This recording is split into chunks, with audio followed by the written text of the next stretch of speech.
Hello everyone आउ गोटे mini blog आपण वेलकम सकाल सकाल गाधे बधे सारी मु बाहरी मंदिर तो जीवा चलते आगे शिव मंदिर कुर्मेश्वर मंदिर जाइली सेठी पूजा सारी सेठू आसला पर हनुमान मंदिर टी दर्शन करना डायरेक्ट पलि आसली आम नृसिंह ठाकुर कदी सेठी ठाकुर भल भाव दर्शन कर सारापर देखो केते सुंदर जोड़ीटे पड़ता ताकि कली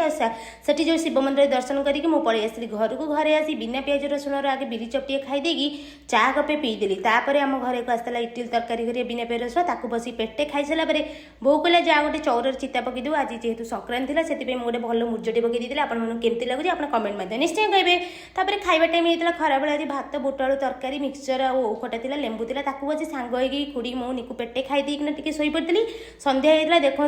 आम कार्तिकेश्वर मेढ़ आसला गोटे गाँव माने आम सेपट साइर से कते जाए देखिली से नाचुले डीजे आसला बढ़िया लाइट पड़ता से एंजॉय कर घर को पलि आसती भाई नहीं आसला घर को देखो समोसा से गोटे पीस खाई शई पड़ी जब आप मिनी भल लगे लाइक शेयर सब्सक्राइब कर दे बाय।